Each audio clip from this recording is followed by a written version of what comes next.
সুপ্রিয় দর্শক শ্রোতা, আজ বৃহস্পতিবার 10 এপ্রিল 2014। বরাবরের মতোই কক্সবাজার জেলা থেকে প্রকাশিত স্থানীয় দৈনিক পত্রিকা সমূহের সংবাদ পর্যালোচনামূলক অনুষ্ঠানে ভয়েস মেরিনা থেকে আপনাদেরকে স্বাগত জানাচ্ছি। আমি দিলওয়ার চৌধুরী। আজকে আমাদের স্টুডিওতে উপস্থিত রয়েছেন দৈনিক সৈকত পত্রিকার সম্পাদক জনাব মাহবুবুর রহমান। জনাব মাহবুবুর রহমান, আপনাকে স্বাগত জানাচ্ছি। আজকে আমাদের হাতে 13টি পত্রিকা এসেছে। আমরা প্রথমেই পত্রিকার শিরোনামগুলো একবার দেখে নিই। দৈনিক সৈকত। কুতুবদিয়া উপজেলায় 2 স্থগিত কেন্দ্রে শান্তিপূর্ণ ভোট, জিতলেন বিএনপির নুরুল বশর, তবে আটকে গেল ফল। ভারত ও বাংলাদেশ, ইসির ক্ষমতা একই, প্রয়োগ ভিন্ন। সাংবাদিক এবিএম মুসা আর নেই। দৈনিক দৈনন্দিন। কুতুবদিয়ায় এগিয়ে নুরুল বশর, 2 কেন্দ্রের পুনর্নির্বাচন সম্পন্ন, আবারও ঝুলন্ত ফলাফল। গিনেস বুকে লাখো কণ্ঠে সোনার বাংলা। চাঁদা নির্ভর সৈকত টুরিস্ট পুলিশের ম্যাচ। স্বাধীন বাংলা সরকার গঠন দিবস আজ। দৈনিক হিমছড়ি। ইসির ক্ষমতা একই রকম, প্রয়োগ ভিন্ন। প্রেক্ষাপট ভারত ও বাংলাদেশ। সদর হাসপাতালে চক্ষু চিকিৎসক নেই, সেবা বঞ্চিত জেলাবাসী। কুতুবদিয়ার নির্বাচনী ফলাফল স্থগিত, 2 কেন্দ্রের ভোট গ্রহণ সম্পন্ন, বশর চৌধুরী এগিয়ে। পরিবেশ দূষণ, চলে গেলেন এবিএম মুসা। দৈনিক আপন কণ্ঠ। রাজনৈতিক অস্থিরতায় ক্ষতি 11,000 কোটি টাকা। 2 কেন্দ্রীয় নুরুল বশর চৌধুরী এগিয়ে। খালেদাকে প্রধানমন্ত্রীর শুভেচ্ছা। টেকনাফে হুন্ডি ব্যবসা জমজমাট। আমি যে গান গেয়েছিলাম সেই কথাটি মনে রেখো। সংবাদপত্রের নক্ষত্র এবিএম মুসার ইন্তেকাল। আচ্ছা, জনাব মাহবুবুর রহমান, আপনি জানেন আমাদের একজন সর্বজন শ্রদ্ধেয় সাংবাদিক, আপনাদের সকলেরই প্রিয় বাঁধন ব্যক্তিত্ব, দেশের বরেণ্য ব্যক্তিত্ব এবিএম মুসা চলে গেলেন। তার একটি ইচ্ছা ছিল, তোমাদের এই হাসি খেলায় আমি যে গান গেয়েছিলাম আমি সেই কথাটি মনে রেখো। এই ধরনের একটা, তার মৃত্যুর পরে এই ধরনের একটা শিরোনাম হোক, এই ধরনের একটা ইচ্ছা 2012 সালে তিনি একজনের কাছে নাকি ব্যক্ত করেছিলেন। এই যে তার চলে যাওয়া, এই যে একজন বরেণ্য ব্যক্তিত্ব, তার সম্পর্কে আপনার কি অনুভূতি? আমি আজকে এই ভয়েস মেরিনার দর্শকবৃন্দকে এবং আপনাকে শুভেচ্ছা জানাচ্ছি। আজকে আমরা যারা সাংবাদিকতায় জড়িত তাদের জন্য আসলে মন খারাপের দিন। এবিএম মুসা, শ্রদ্ধেয় এবিএম মুসা এমন একজন ব্যক্তিত্ব, উনি শুধু সাংবাদিক বললে না, উনি আসলে এই মিডিয়া যতগুলা দিক আছে সব দিকগুলোকেই উনি নেতৃত্ব দিয়েছেন। সব দিকে উনি কাজ করেছেন। যেমন উনি সংবাদপত্রে কাজ করছেন, তেমনি উনি মিডিয়াতে মানে টেলিভিশনে কাজ করেছেন, আবার ইলেকট্রনিক্স মিডিয়াতে কাজ করেছেন, আবার এই মিডিয়াগুলোর যে প্রশিক্ষণ ইনস্টিটিউট পিআইবি ইনস্টিটিউট, এখানেই উনি মহাপরিচালক ছিলেন। বাংলাদেশ টেলিভিশনের মানে প্রথম মহাপরিচালক ছিলেন উনি। বাংলা সংবাদ সংস্থার সম্পাদক এবং প্রধান সম্পাদক এবং ব্যবস্থাপনা পরিচালক ছিলেন। এমন একজন ব্যক্তিত্ব এবং সম্পন্ন মানুষ। আমার মনে হয় আমরা যদি বাংলাদেশে যদি খুঁজি তাহলে আমার বিরল। এবং উনি এমন আমাদের দেশে মানে ইদানিং দেখা যায় আমরা কিছুটা দলবাজি সাংবাদিক আছে, কিন্তু এবিএম মুসা এমন একজন ব্যক্তিত্ব যেখানে তার কাছে কোনো দলের ব্যক্তিগতভাবে উনি কোনো দলকে পছন্দ করে পূজা করতেন না। উনি যখন যাকে যেভাবে সত্য কথা বলার জন্য বলা দরকার, সেটা নিজের দল হোক অথবা বিরোধী দল হোক অথবা অন্য দল হোক, উনি দ্বিধাহীন কণ্ঠে বলে যেতেন। এবং এই জন্য উনি অনেকেই বিরাট ভোজন হয়েছেন। আজকে এই বাংলাদেশে এমন একজন ব্যক্তিত্বকে আমরা হারালাম, যে এরকম দ্বিতীয় কোনো ব্যক্তি আসবে কিনা আমি জানি না। আমি তাকে স্মরণ করছি এবং তার আত্মার মাগফিরাত কামনা করছি।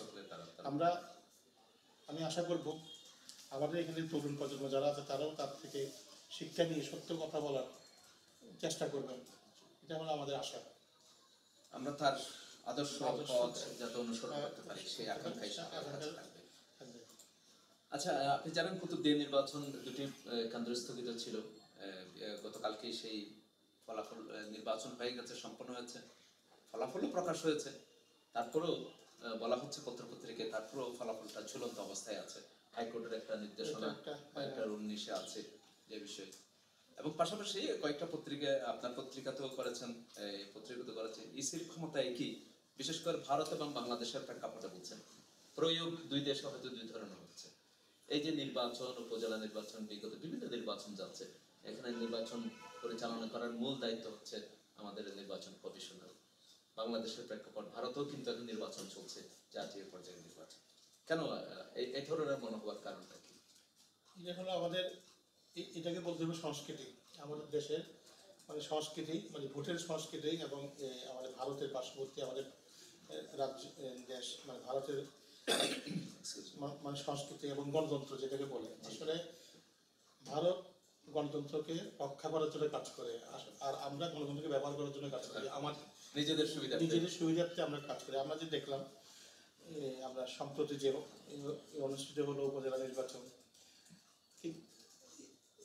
এটা দেখলেই বোঝা যায় যে এখানে আসলে দর্শক সবাই যারা দেখছেন এবং এই দেশের জনগণ সবাই মানে আমার চেয়ে ভালো জানেন, আমার চেয়ে ভালো তারা তথ্যকরশ্রী কীভাবে হচ্ছে।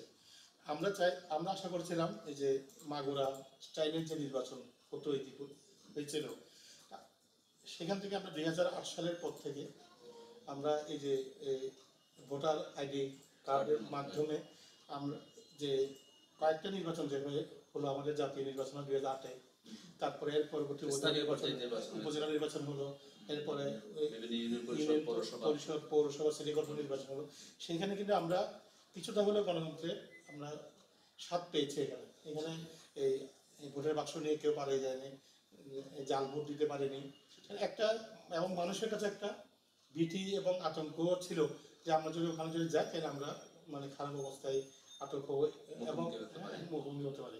কিন্তু এইবার উপজেলা নির্বাচনে এসে আমরা দেখলাম যে আসলে সেই আমরা আবার সেই যে বর্বর যুগে আমরা মানে যে উত্তরণটা ঘটেছিল সেই উত্তরণটা আবার পিছনে এমন পিছনে চলে গেলাম, যেটাকে মানে ইসির দুর্বলতার কারণে নাকি? আমি মনে করি এটা প্রশাসন, ইসির দুর্বলতা।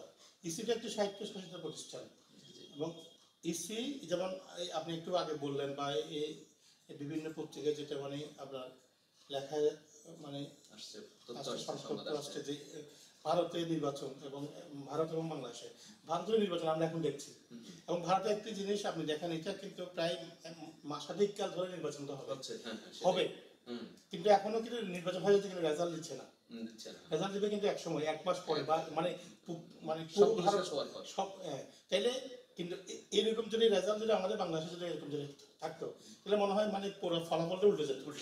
হ্যাঁ, মানে আমরা মানে আশঙ্কা, কিন্তু মানে ভারত এত বড় একটি মানে দেশে ওরা কিন্তু মানে ভোট দিচ্ছে, কি কিন্তু কথা বলতেছে না, এবং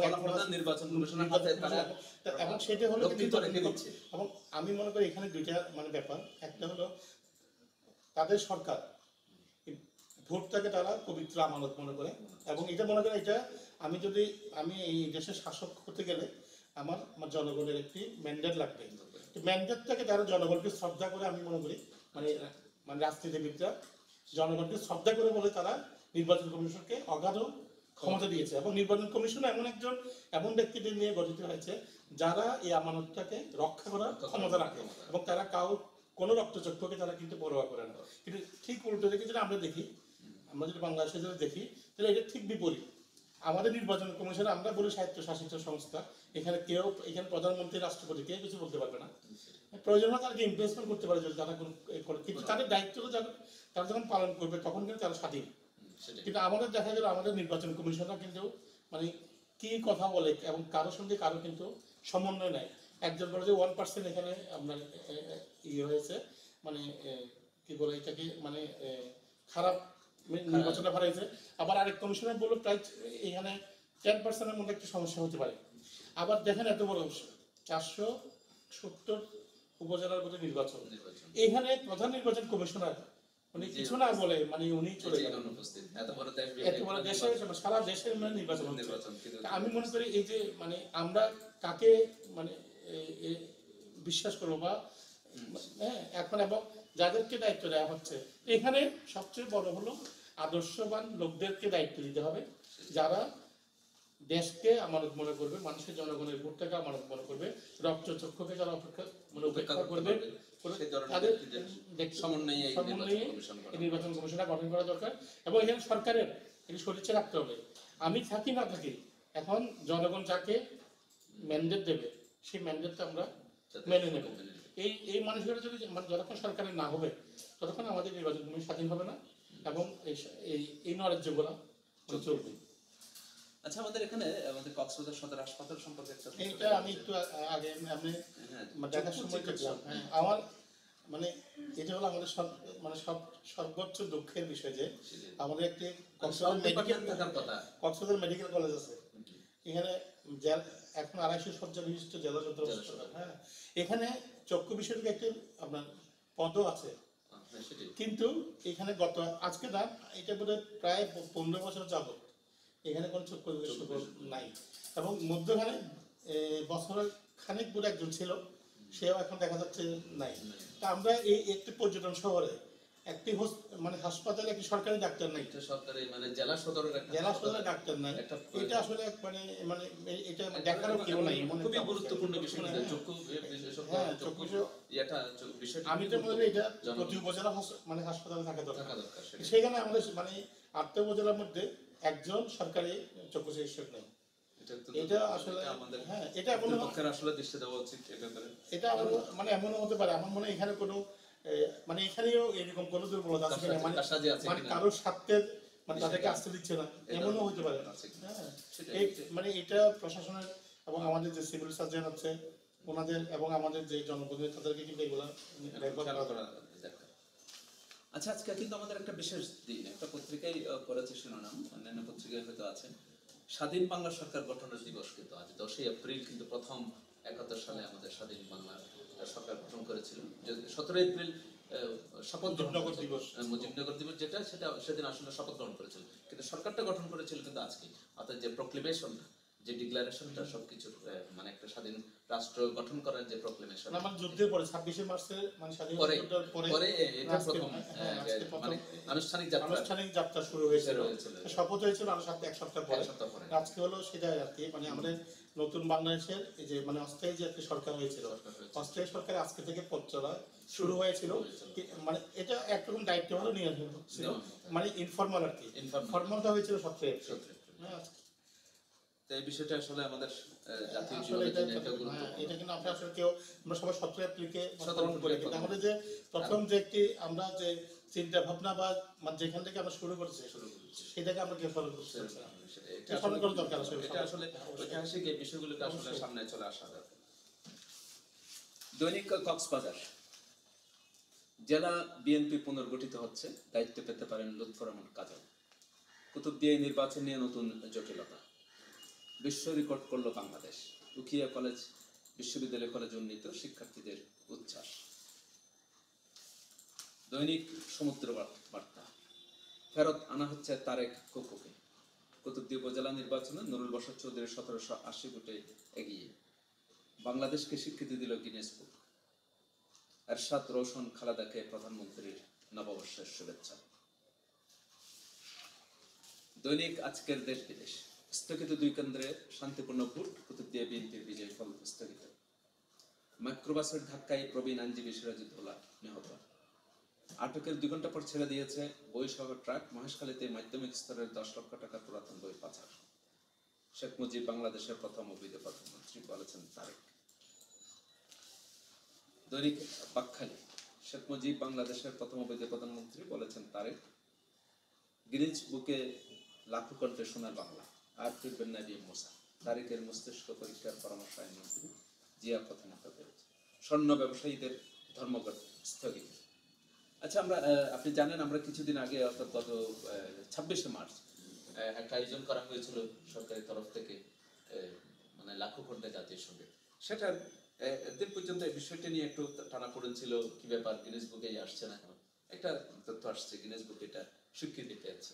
এই বিষয়টিকে আপনি কিভাবে আসলে মানে সদর্থক জানা যাবে যে আমরা মানে বাংলাদেশ আরেকটি যেমন ইতিপূর্বে ছিল বৃহৎ পতাকা, মানব পতাকা। মানব পতাকা, এখন একটি জাতীয় সঙ্গীত নিয়ে এটা এটা আসলে সময় মানে একটু তো এটা লাগবে, যেহেতু এটা আমরা 26শে মার্চ অনুষ্ঠান হয়েছে আমাদের এখানে, সেটা আন্তর্জাতিকভাবে গিয়ে ওরা এটা দেখে ফাইনালি আমরা ডিক্লেয়ার করতে একটু সময় লাগবে। এই সময়টা আসলে তেমন কিছু না, যে আমরা যে জিনিসভাবে নাম, এটা হচ্ছে আমরা নাম উঠেছে বাংলাদেশের যে সর্ববৃহৎ পরিসরের জাতীয় সঙ্গীত, এটা মানে আমাদের জন্য, বাংলার জন্য এটা একটা মানে অর্জন। এবং এটা আরেকটি অর্জন কি, প্রতিবেশী দেশের চাইতে আমরা কিন্তু এগিয়ে গেছি। প্রতিবেশী দেশে অর্জন ছিল ইতিপূর্বে, আমরা সেটাকে অতিক্রম করে, হ্যাঁ, আমাদের মতো বাংলাদেশের মতো অনেক বেশ কয়েকটা রাজ্য নিয়ে কিন্তু আমরা ভারতবর্ষ, সেই ভারতকে আমরা গিয়ে মানে আমাদের অনেক আত্মীয় স্বজন বা বন্ধু বান্ধব বিভিন্ন দেশে কর্মরত অবস্থায় আছে, দীর্ঘদিন ধরে আছে। আর বেশ কয়েক বছর আগেও, প্রায় 10 বছর আগে, 15 বছর আগেও আমরা তাদের কাছ থেকে একটা আক্ষেপ শুনতাম যে বাংলাদেশকে বিশ্ব ব্রহ্মাণ্ডে বিশ্বের পরিচয় করানোর জন্য, পরিচয় করার, মানে যারা চেনে না, অনেক সময় যে মানে যদি জিজ্ঞেস করা হয় আপনি কোন দেশের, বাংলাদেশে কোথায়, মানে মানে ভারতের, পাকিস্তানের, এই এইভাবে করে বলতে হয় নাকি। এখন এই যে এইসব কর্মকাণ্ডের মধ্যে দিয়ে বাংলাদেশটা যে ব্র্যান্ডিং হচ্ছে, ফোকাস হচ্ছে বেশি, এটা তো এটা আসলে মানে বাংলাদেশটা আসলে একটা, আমি মনে করি সারা বাংলাদেশটা একটা পর্যটন দেশ, পর্যটন। এবং আপনি দেখেন সিঙ্গাপুর বা মানে ভারত, হ্যাঁ, আপনার এই মালদ্বীপের মতো একটা জায়গা, হ্যাঁ, থাইল্যান্ড, এখানে কিন্তু আসলে ওদের সর্বোচ্চ রাজস্ব আয় হয় কিন্তু পর্যটন থেকে। ভারতের আপনি যদি ধরেন 40% রাজস্ব কিন্তু ওদের পর্যটন থেকে পাই। এটার কারণ হলো এটা ব্র্যান্ডিং করা আছে, মানে মানে ভারত কোথায় সবাই জানে, থাইল্যান্ড কোথায় সবাই জানে। কিন্তু আমাদের ইতিপূর্বে সরকাররা, আমি মানে এটা আমি অনেক আপনার মতো আমিও নিজেও মানে মানে আক্ষেপ করতাম অনেক সময়, বাংলাদেশের প্রধানমন্ত্রীর দায়িত্ব নেওয়া দরকার পর্যটন মন্ত্রণালয় না, কারণ এটা কি, হ্যাঁ, আপনার পর্যটন মানে পর্যটন তো বলে এমন একটা জিনিস, আপনি সেটাকে একবার ইনভেস্টমেন্ট করবেন, এইটা আপনি একবার ইনভেস্টমেন্ট করবেন, এটা আপনি যুগ যুগ ধরে এটা একটা সুফল পাবেন, এবং এটাকে জাস্ট একটু নার্সিং করতে হবে। বাংলাদেশকে যদি আমরা যদি মানে পর্যটন দেশ হিসাবে যদি গড়ে তুলতে পারি, তাহলে আপনার মানে মানুষ ভারত বা আপনার মালদ্বীপ, থাইল্যান্ড না গিয়ে কিন্তু বাংলাদেশে আসবে, এবং এই যে বাংলাদেশে আসবে যে ফরেন কারেন্সি গুলো আসবে আমাদের, সেটা দিয়ে আমি মনে হয় বাংলাদেশ এমনি মানে বাংলাদেশ সাংবাৎসরিক বাজেট এমনি বেড়ে যাবে আমাদের ইনকাম। এবং তার এর উপর তো আল্লাহ তো আমাদের এখানে আমাদের দেশে তো অনেক মানে সম্পদ দিয়েছে, গ্যাস বলেন, কয়লা বলেন, কাঠ বলেন, মাছ বলেন, লবণ বলেন, হ্যাঁ, এগুলো সবগুলো মিলে কৃষ্ণ তো আমাদের আছে।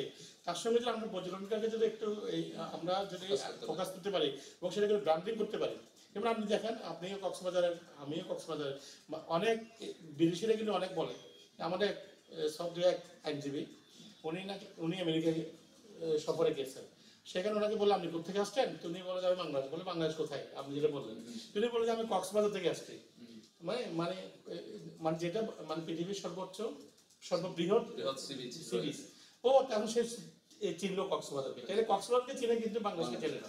আমি মনে করি এই যে এই কাজগুলো হচ্ছে, এটা একটা আসল ব্র্যান্ডিং, এবং এগুলোকে আরো ফোকাস করা দরকার, এবং এই ধরনের কার্যক্রমগুলো আরো, এবং আপনি দেখেন পর্যটন মন্ত্রীগুলো হয় প্রতিমন্ত্রী, তাদের কোনো আসলে ক্ষমতা থাকে না, কোনো ফুল মিনিস্টার দেওয়া হয় না, কিন্তু আমাদের এখানে অনেক মানে মিনিস্টার ফুল মিনিস্টার দেওয়া হয়, কিন্তু তাদের কোনো কাজ থাকে না।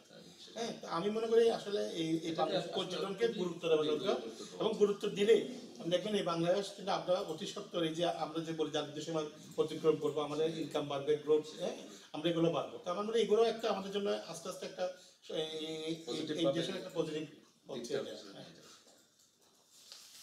আচ্ছা,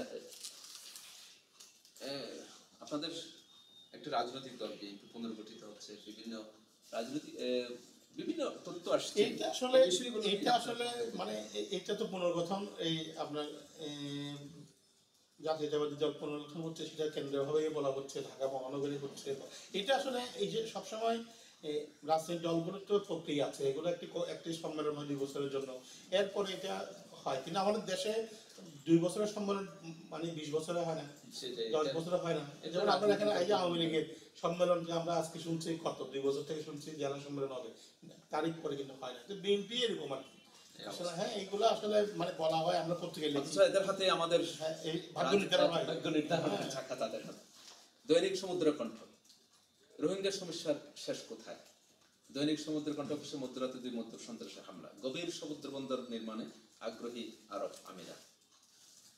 দৈনিক সাগর দেশ, হরতাল অবরোধ ক্ষতি 11,000 কোটি টাকা। মহেশখালীতে লাখ টাকার সরকারি বই লুটে নিলে মাধ্যমিক শিক্ষা অফিসার।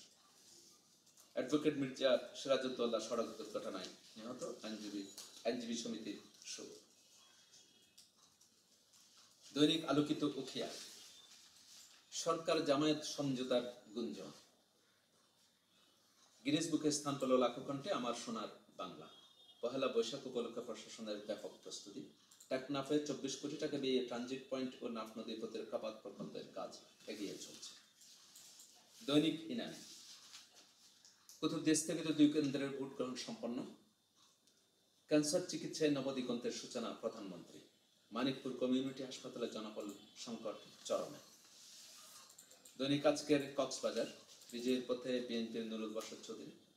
আইনমন্ত্রীর সাথে আশিকুল্লাহ রফিক ক্যাম্পের বৈঠকে সিদ্ধান্ত, মহেশখালীর আদালত স্থানান্তর হচ্ছে না।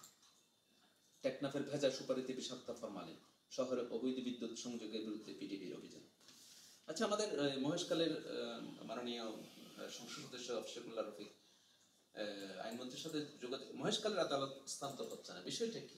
না, মুশকিল আদালত না হওয়ার কথা আসলে এটা আমিও মানে এই সরকারি যে একটি নিয়ম আছে, কক্সবাজার চকরিয়া, মহেশখালী কুতুবদিয়া, এই যে মহেশখালী কুতুবদিয়া মানে দ্বীপ উপজেলা এবং চকরিয়া অনেক বৃহত্তর পরিসরের একটি উপজেলা, যার জন্য এটা যখন উপজেলা সিস্টেম ছিল চালু হয়েছিল, যখন সব সেন্ট্রালে করা হয়েছিল, মানে সব উপজেলা থেকে আদালতগুলোকে কক্সবাজার নিয়ে আসবে, তখনই সিদ্ধান্ত ছিল এই 3টে উপজেলার আদালতগুলো সশস্ত্র থাকবে। আচ্ছা আচ্ছা, কারণ এটা হলো জনগণের সুবিধার জন্য। মহেশখালী থেকে আসা, কুতুবদিয়া থেকে আসা, চকরিয়া থেকে আসা অনেক কষ্টকর হয়ে যায় এখানে। এবং এটা আমি যতটুকু জানি মানে এখনো এই আমাদের কক্সবাজার তাহলে মহেশখালীর আদালতটা মহেশখালীতে আছে, মহেশখালী আগে থেকেই আছে, মানে অন্যান্যগুলো চলে এসেছে। না, মহেশখালী কুতুবদিয়া এবং মহেশখালী কুতুবদিয়া চকরিয়া তিনটা। এখন এটা সম্প্রতি কোনো সিদ্ধান্ত হয়ে থাকলে আমি জানি না। এটা যে এখন স্থানীয় সংসদ সদস্য যেটা কাজ মানে যে তদবির মানে করে এটা যে এটা আসলে ভালো, না এটা আসলে হয়েছিল, হ্যাঁ এটা আসলে ভালো, মানে এলাকার মানুষের জন্য ভালো উপকারী বিষয়। একটা প্রধানমন্ত্রীর কাছ থেকে আমরা একটা তথ্য পাচ্ছি, ক্যান্সার চিকিৎসায় নবদিগন্তের সূচনা। ক্যান্সারের হয়তো নতুন কোনো চিকিৎসা উদ্ভাবন করা হয়েছে, এটা যে ক্যান্সার হসপিটাল উদ্বোধন করা হয়েছে। আমাদের জন্য একটা আনন্দের বিষয়। আমরা একটু মানে এখানে একটু যেহেতু হাসপাতালের কথা আসছে, আমরা একটু বলতে চাই বারবার যে আমরা এখন ঢাকা মানে এমন একটি নগরী হয়ে গেছে যেখানে মানুষ চলাচল করতে পারে না, মানুষ থাকতে পারে না, মানে এটা একটি মানে এখন সবাই বলছে। এবং আপনি কয়েকদিন আগে একটা পত্রিকা আসছে কততম মানে নোংরা শহরের মধ্যে, কিন্তু সিটির মধ্যে ঢাকা। এখন কিন্তু বাংলাদেশ সরকারও সব কাজগুলা, আপনি প্রধান কার্যালয় বলেন, হাসপাতাল বলেন, সবগুলা কিন্তু আপনার মানে ঢাকা বেস করে ফেলে। যেমন আপনি দেখেন আপনার অনেক এখন বিভিন্ন ব্যাংক, বিভিন্ন আর্থিক প্রতিষ্ঠান চ্যারিটি করতেছে, এমনকি রেলওয়ে ছিল একসময় চট্টগ্রামে, হ্যাঁ যেমন এগুলো কিন্তু এখন ঢাকায়, হ্যাঁ, এবং উল্টা যেমন পেট্রোলিয়ামের কর্পোরেশনের ছিল এগুলো নিয়ে গেছে। এখন আমি মনে করি সরকারকে বলা দরকার যে আপনি যদি সবগুলোকে তো ঢাকা নিয়ে যান, তাহলে মানুষ তো ঢাকা যাবে, ঢাকা তো মানে এটা তো আর চাপ পড়বে মানুষের। আপনি যদি বলি এখানে যানজট হবে না কেন, আপনি সবগুলোকে ঢাকায় টেনে নিয়ে আসতেছেন, তাইলে এখন মানুষ তো যেতে হবে এখানে। যেমন আমি কালকে শুনলাম আমাদের গণপূর্তমন্ত্রী বললো যে রাজধানী কিছু অংশ পূর্বাঞ্চলে নিয়ে যাবে, উত্তরা পূর্বাঞ্চলে নিয়ে যাবে, এবং ওখানে ওইরকম মানে জায়গাও রাখা হয়েছিল। এর পূর্বে আমরা শুনেছিলাম রাজধানী আপনার এই থেকে আপনার সচিবালয় তৎক্ষণাৎ রোড থেকে শেরে বাংলা নগর নিয়ে যাবে, হ্যাঁ এখন শুনলাম পূর্বাঞ্চলে নিয়ে যাবে, উত্তরা টঙ্গীর উত্তরের দিকে নিয়ে যাবে। তো এখন আপনি নিয়ে গেলে যখন আপনি সবগুলো যদি এখানে সেন্ট্রালাইজেশন করে ফেলেন, ঢাকার মধ্যে যেখানে রাখেন সেখানে তো আপনি যানজট পারবে। আমি যেমন আপনি দেখেন আপনার এই আমাদের তাবলিগের যে একটি বড় মানে বিশ্বের মধ্যে যেটা একটি বড় জামাত হয়, যেটা প্রথমগীত হয়, এটা মানে জায়গার মানুষের সংকলনের কারণে এখন একই জামাতকে দুইটা ভাগে করা হয়েছে। কেন? কারণ একদিনে একটা মানুষের মানে সংকলন হয় না বা স্থান হয় না। আমি মনে করি এই যে বিভিন্ন স্পেশাল যে হাসপাতালগুলো হচ্ছে বা বিভিন্ন প্রতিষ্ঠানগুলো যে আপনার এই যে চ্যারিটেবল যে কাজগুলো করছে, সেইগুলোকে আসলে মানে ঢাকা তো আছেই, পিজি হাসপাতাল বলেন, মেডিকেল কলেজ, সবচেয়ে ভালো ভালো হাসপাতালগুলো ঢাকা। এইগুলাকে এখন সরকার পর্যায়ে যে এটা কোনো পাবলিকে করা সম্ভব না। এখন সরকারি পর্যায়ে যে কাজগুলো হবে এইগুলো কাজ ডিসেন্ট্রালাইজেশন করা দরকার। সারা বাংলাদেশের বিভিন্ন জায়গায় বিভিন্ন জায়গায় চট্টগ্রাম করতে পারে, চট্টগ্রাম আছে, সিলেট আছে, খুলনা আছে, রাজশাহী আছে, কক্সবাজার আছে, এবং আমি মনে করি পর্যটন সহ কক্সবাজার করা দরকার। কক্সবাজার করা। হ্যাঁ, এখানে আপনার হাসপাতাল হলে মানে মানে দুইটা জিনিস, একটা হলো মানুষ চিকিৎসার জন্য আসবে, সাথে সাথে তাদের স্বাস্থ্য এই যে আপনার মানে এটা মানে চিকিৎসার পাশাপাশি পাশাপাশি একটা মানে একটা বিষয় না পর্যটন আপনার মানে স্বাস্থ্য সম্পূর্ণ মানে এখানে দরকার আপনার হেলদি সিটি, মানে এখানে আসলে আপনার মানে মানে দুইটা পাচ্ছেন। আমরা শুনেছিলাম এরশাদ সাহেব যখন রাষ্ট্রপতি ছিলেন, উনি এখানে শৈবাল হোটেল উদ্বোধন করার সময় বলেছিলেন কক্সবাজারে একটি মানে ইন্টারন্যাশনাল আন্তর্জাতিক মানে একটি হাসপাতাল করবে।